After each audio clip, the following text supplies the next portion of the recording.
Hello. Once again, I wish to thank the Connecticut Historical Society for supporting our Connecticut Valley show, and we are providing the unique venue for my guest today, Mr. Ned Lamont. He's the Democratic candidate for Connecticut's 2018 gubernatorial race, and it's a pleasure to have you here, Ned. Nice to be here. Great. All right, give us a little background on your career, your skill set, and so forth. And what was the catalyst? What was the moment? When did you decide to run? My career, I thought I was going to be a newspaper guy. So right out of college, I started up helped start up a weekly newspaper in southern Vermont called the Black River Tribune. And the irony was that this was a small town of Ludlow where GE had recently uprooted and left a hole in the middle of this community. And I covered that for a little over a year, and how this town got back on its feet because they thought their best days were behind them. And there's some similarities to the state of Connecticut today. From there, I went into the cable TV world, so I know something about public access television. I helped start up Cablevision of Connecticut. And from there, I started up my own business in the telecommunications cable world. So I would be the first governor in 80 years who actually started a business and created jobs, which I think is pretty good credential for in a state that's having a hard time doing that. Right. I think that's one of your key points is we need more jobs. What was the moment? What was the catalyst? Because you did run before. What this time? And this time, do you see it different when you lost to Dan Malloy the last time, our current governor? Well, I've always been involved in the state. I was a selectman. I was on the Board of Finance. I was a volunteer teacher at Harding High School. I ran the pension board for Lowell Weicker. So I've always been a citizen activist, let's say, not necessarily in electoral politics. That changed dramatically when I thought the invasion of Iraq was a terrible decision for this country.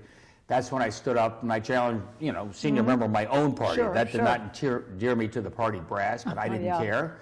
And we surprised a lot of people. And then I went on and was chairman of Barack Obama's presidential campaign for Connecticut. And he went and finished some of which we had tried to start in terms of ending America's frontline role.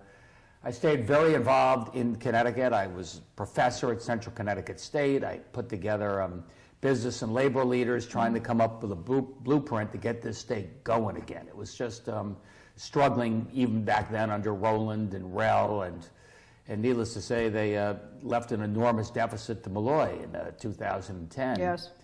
And I took on Dan in 2010, and I took him on because I thought a career politician would be a lot less likely to make the big structural changes we need to do to turn the state around. And I was somebody that wasn't looking to make this a career or a stepping stone. It was probably going to be a 4-year gig. And you ask what has changed. What has changed? 8 years ago, I think a lot of folks felt that we were coming out of the Bush recession. We'd recover as the nation recovered economically. And we didn't have to make big fundamental structural changes. It's 8 years later. And we now know that our peers around the country, and even in New England, are passing us by, in part because we have a fiscal crisis that the politicians have been unwilling or unable to confront in a serious way. Well, the jobs is the big issue. The deficit is a big issue. The keeping the businesses here is a big issue. Having said that, your views on the tolls and the income tax, and where your strategy is, and where you want to go with that. Like I have said, I am not going to increase the income tax, but I think it's grossly irresponsible to tell people you're going to eliminate the income tax. John Rowland tried this as sort of a political thing that comes up every once in a while.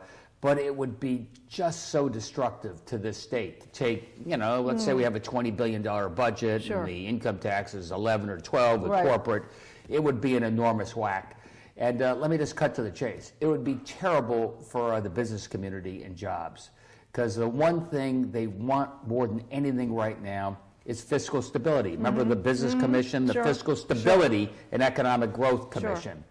And then put us through budget hell every year, every 2 years, as they try and cut over half of our revenues, destroy over half of our budget. What that would do to your property taxes, obviously they'd push costs down to the towns, jack up the property taxes, and really gut education. So I do think strongly that while that's a fun promise, it's irresponsible even to put that out there. Yeah. Well, the income tax is a major issue, and what about the tolls? Is that, I mean, do you think it's worth the $10 million to investigate? No, I thought that was a waste of money. Okay. But I've been very clear. I said, look, our current transportation system is funded by the gas tax. The gas tax, for a lot of good reasons, is slowly disappearing. Fuel efficiency, electric cars. And that same fiscal commission said we got to have a new recurring source of revenue because we have to fix our roads and bridges. Yes. I was driving to Putnam last night to go to the Chamber of Commerce meeting the next morning, and that bridge had just come down. Yeah, the infrastructure. I'm from Greenwich, where the Midas River Bridge came down. Right. It takes longer to take the train from Stamford to New York than it did just 10 years ago, 10 minutes longer. So we've got to invest in our transportation system. It's key to job creation and growth. So I have said very specifically, tractor-trailer trucks coming into this state are going to have to pay a toll, just like we have to pay as we go through every other state in the greater New England, Middle Atlantic region. So how would it work? You're going to have the people who live in Connecticut, they go over to Massachusetts. Trucks, only trucks, only trucks. big tractor-trailer trucks. Okay. Which is just the way they're doing it at Rhode Island. Do you think that would be enough? I mean, we've got a lot of big trucks coming through. Is that enough to support revenue needed to fulfill this infrastructure budget? It certainly stabilizes, allows me to start fixing roads and bridges. It's, let's say, $100 million a year. Yes. Maybe it gives you over time an opportunity to cut the gasoline tax a little bit. It's responsible. Bob Stefanowski, the Republicans, say, absolutely not. It's another tax. We do need to invest in transportation. How are you going to do that? I'll have to get back to you. Yeah. And maybe that means borrowing. And let me tell you, that's what got us into this mess over the last 30 years, borrowing to pay for things we that's another thing, our credit rating. I mean, I'm not sure what it is now. It's not as high as it used to be. It's not terrible, but it's not. And then, of course, if you go to borrow, then you've got interest rates go higher if your credit rating isn't as good. The borrowing does seem to be an issue. You've got a long-term debt that you create for yourself. We've borrowed a lot. We have, when we have, let's say, 60, 70, 80, 90 billion dollars in liabilities, our debt is a big piece of that. And that's because we borrow to pay for some operating expenses. That's wrong. You don't do that. You've got to be able to cover your fixed costs. You can't be borrowing to pay off, and then you're just going to be taking out more credit cards. Look, I love Jody Rell, a marvelous lady, but she borrowed $1 billion to plug a hole in the deficit when she left office. Right. That is a high crime and misdemeanor when it comes to budgeting. Well, let's just, and I've asked this of everyone I've interviewed, if things were, you're in the governor's seat, you're taking over, you're going to fix things, you're going to have a strategy to fix it. How long do you see it would be before we could get into a better spot fiscally? 1 year. 1 year. I've got to balance that budget in an honest way, let's say in that first budget cycle. And that means I want to make sure my operating expenses and my revenues match up. And I want to do that not by papering it over, not by pushing some expenses into the next year, all the games the politicians have played for years. And secondly, if you give me your vote and I have the wind in my back, I've got the best opportunity to do that in that first budget cycle. By the time you've been there for 2 or 3 years, pretty soon they'll start playing you a little bit. I'm afraid Dan Malloy found that out the hard way. I'm not going to blow smoke. I mean, when it comes to fixing the unfunded liability for our pensions and the debt we just talked about, that's going to take a while to unwind that. But I can start in year one by slowly showing you that our assets are going up faster than our liabilities. Right now, we're going like this, and we know that's a recipe for disaster. All right, let's talk about that for a moment. Our assets, and I've mentioned this before too. Our assets, I look at some of them, is that we all are between Boston and New York. We have highly educated young people who attend our public and private universities. They come out well-skilled. and as you've said, the jobs aren't here. So how do we, what other assets are you talking about that would be leveling this off with the funding that we need to fund? Well, when I was talking about assets Yes. into the pension Yes. fund, I was talking about more financial assets. Okay. For example, let's say the lottery. Okay. Which is represents, real hundreds of millions of dollars of revenue to the people state. love the lottery. It's supposed to be for education. It's Right. not being used for education. What if I put that into the teacher's pension fund Okay. as part of a negotiation to layer out our costs over a period of time to stabilize what's one of the big holes in our ship right now? When you talk about the assets more broadly in the Yes. state of Connecticut, as you point out, it's our location. Yes. Which is why transportation should be a strategic advantage for us, not a curse. We should be the access point to the Middle Atlantic states, the access point to New England. Our ports should open us up to Europe, and we're missing out on that right now. So transportation and education. We've always had the best educated workforce in the world. That's question why about that. Stanley Black & Decker and Advanced Manufacturing, Yes. that's why they were here and they've been here for a while.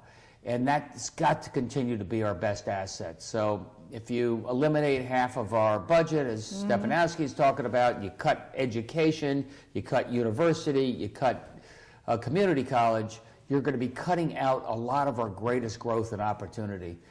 And when you say, no jobs. There's some good news here. I don't want to depress the hell out of your viewers, which is that there are tens of thousands of really good jobs Yes. in this state Well, even in right now transportation, that we can't fill. Sure, I mean, transportation, you're going to infrastructure and so forth. Those are what you would normally refer to as blue-collar jobs, but there is a place to work. And I think the thing is that if you, one of the big issues that everybody knows about is that we have driven out some of our businesses because of the tax structure. That's what makes other states look more. So we're going to need an ambassador governor that's going to come up with be a spokesperson for our state, to be a motto that brings them here. Connecticut is the place to be for family, whatever. You need a bumper sticker. And so that you can attract the businesses, hopefully retain the young people here, and to also make it more affordable for the older people who have their biggest asset is their house. I couldn't agree with you more. The state needs a champion, somebody who believes in the state. I hear too many of the, Republicans just bad-mouthing the state every day. And we got some challenges. I'm not understating that. I'm not Pollyannish, but you need a champion for the state. As you know, or maybe don't, that a major IT company, I met the CEO a couple years ago, and they said, well, we're going to go to the Research Triangle or maybe Virginia. And I said, no, I want you to think about Connecticut. And we got him a car, and he came up to Hartford, and the politicians were fine, but it was the business community. I lined them up. We met there. It was like speed dating. And Travelers and Stanley and Hartford Health, and everybody said, let me tell you why we want you to be here in Hartford, why we're here in Hartford, and whatever you've read, if you're part of Team Connecticut, you'll be on our team. And Infosys, the IT computer company, announced that they were moving to Hartford back then, about a year ago, and they just had their first jobs fair. And Aetna said, hey, maybe we'll turn our moving vans and not leave Connecticut. One of many reasons. Because if you're going to have the trained IT force, this is where we want to be. To get back to your original question, A, we got to make sure we have the trained force. And B, you need a governor who believes in this state, who's a champion for the state, and can sell this state every day. Yeah, I think it's very important to create an atmosphere for your constituents, for the voters, that better times are ahead. Because like you said, if you just keep getting on the negative side of the glass is half empty, that in itself is a self-fulfilling prophecy. Exactly, that's exactly correct. So you've got to look on the positive side. All right, what are you hearing when you're out there? I assume you attend all kinds of events and so forth. What are you hearing from the kitchen table voters, let's say lower to middle income people? Are they saying jobs? Are they saying, what are they telling you is their biggest issue? Do you see it as jobs? Is that what they see?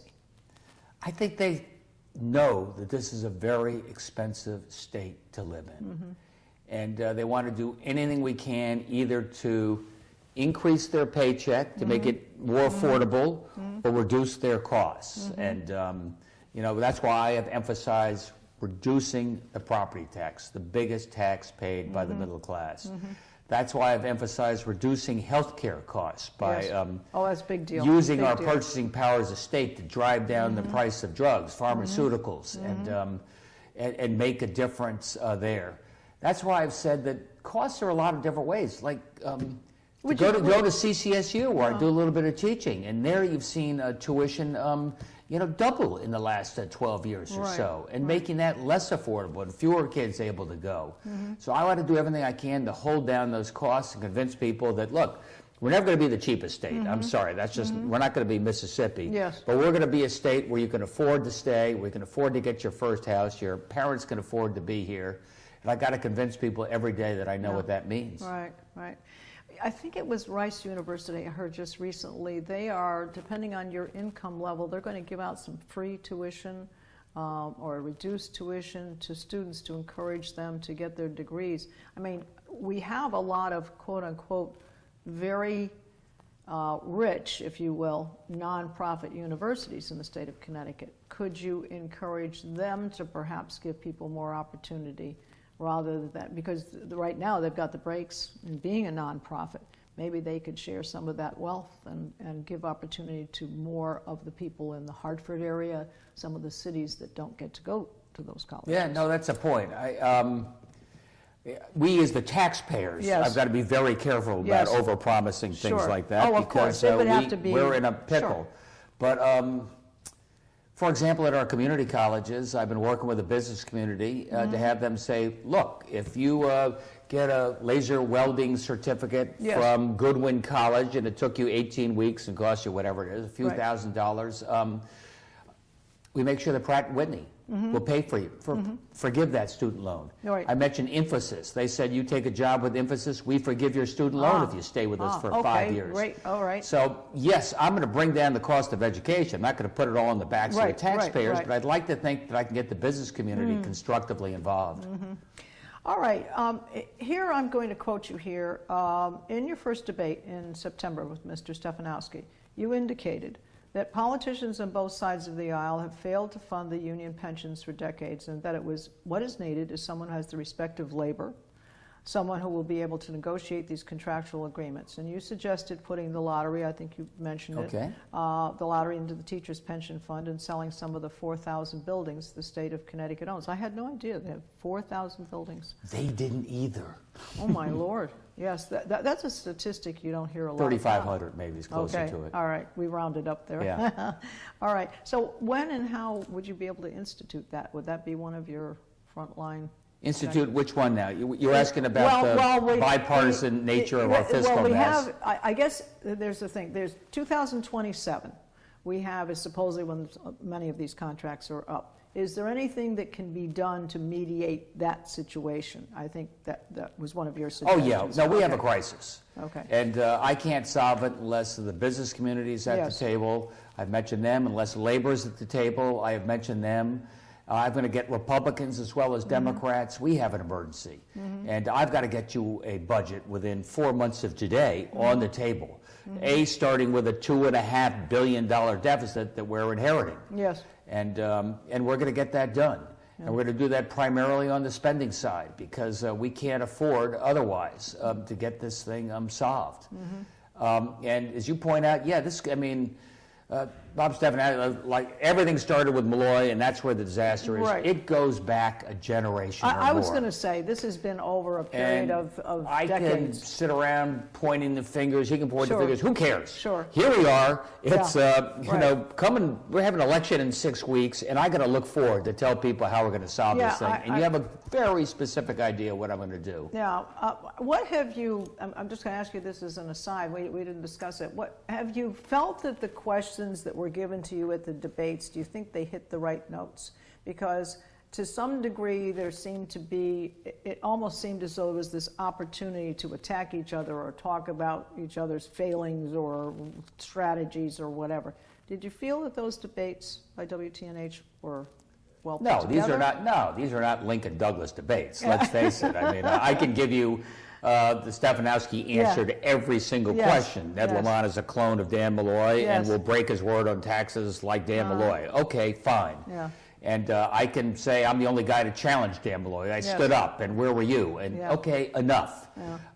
You know, so I've got to find the right balance of actually giving people a positive vision where I take the state, answer your questions, let you know where we want to be, and push back. Yes. And you know, the insiders want a lot more pushback. That's what they like. All Stefanowski does is attack. I don't think you have a clue. I don't think he has a clue what he would do to fill that, you know, $12 billion hole in our deficit if that's what he does with his tax cut. There does seem to be the question of what would you do, well, when I get into office.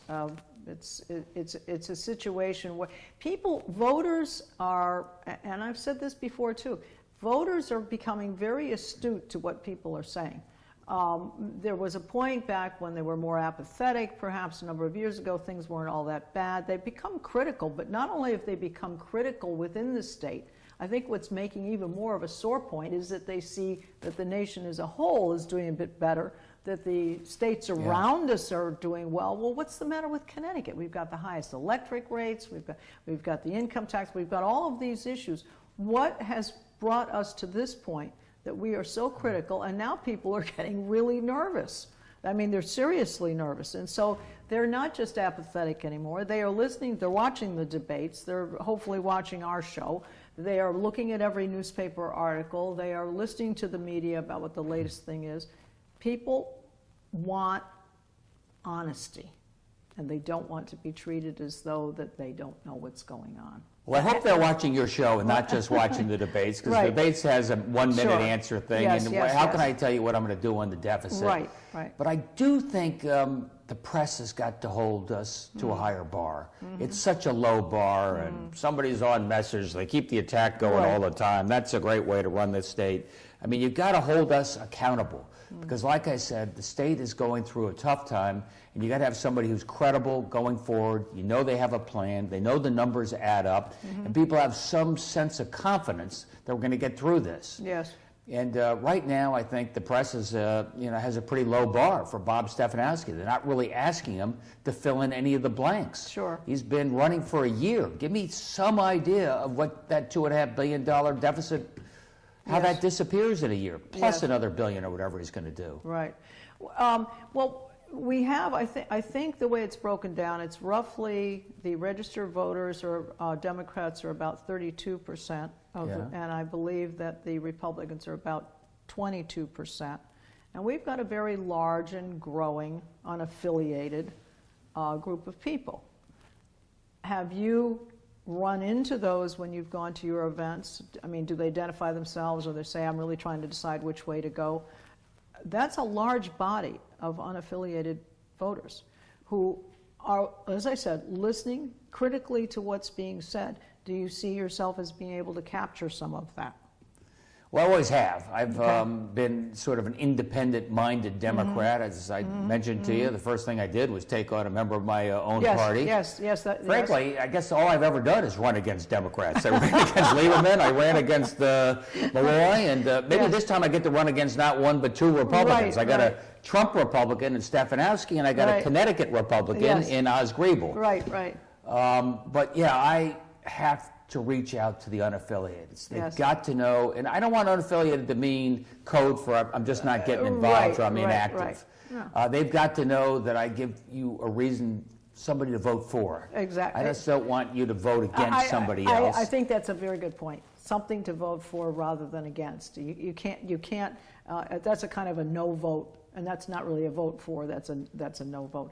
All right, very quickly, homes that have suffered crumbling foundations, is that a solvable thing within? Yeah, you need a governor to show leadership on that. The headline in the paper was Stefanowski to crumbling foundations drop dead. Yes. And I understand his libertarian point of view, you know, you're on your own, but you expect more from a governor. I mean, these are folks that could represent, you know, thousands of homes, their entire well-being, nest egg, memories, all in a foundation. You go down, you see the crumbling foundation, and what do? Can we as a state and the taxpayers solve it? No. Can we afford not to have it fixed? No, we cannot. And I've been very clear. We're going to get a scope of the problem. I'm going to get the insurance companies back to the table. I'm going to get the banks to the table. The bank wants nothing less than to sit on a foreclosed home with a crumbling foundation. Of course not. Of course so we have people that have incentives to reach a solution. You know, I work with Joe Courtney or John Larson and make sure that FEMA can come up and do its role as well. And we expedite this and take the lead on it. Yeah, I think it is very important. That's another value added, if you will, being in Connecticut, because Connecticut truly cares about its residents, and I think that's right. very important. We have your last two debates, and in those debates it was you and Mr. Stefanowski. Osgreble was left out of it, and he's made it to the ballot, and he got his petitions done. He got everything done. What was your thought on that? What was your feeling on that? Well, first of all, we've actually had 3 debates. Okay. The first debate was me and Osgreble, and Bob didn't want to show up yes. at that one. Yes, then we had 2 more debates, and Oz wasn't invited. Right. And I think Oz should be there. Yeah. I think Oz is a knowledgeable guy. What's the reason to leave him out? Here's the reason. This is why you leave it up to the debate organizers, that there are other candidates as well, Libertarian Party, of course. whatever they are. Yeah. And some of them don't have microscopic support. Yes. So how big do you make the stage, and where do you draw the line? Yeah. That said, we're having a debate at UConn next week, and I just found out that Osgreble was invited to that debate, and I'm happy about that. He's a quality guy, a thoughtful guy with real solutions, not fake solutions, so I'm happy to have him there. Well, that's terrific. Well, it's been a real pleasure, Ned, having the opportunity to speak to you personally. We're delighted to have you on the show. And we want to give your website, which is nedlamont.com. And we want to make sure that our viewers remember to go to chs.org. Our venue here today, we are so grateful for them for supporting Connecticut Valley Views. Please look to them for special events and all of their programs that they have here, and perhaps a membership to it. I also want to remind you to watch all of our shows on ctvalleyviews.com. This is Susan Patricelli-Regan. Thank you for joining me today and having my guest, Mr. Ned Lamont. Thanks, Susan. Thank you.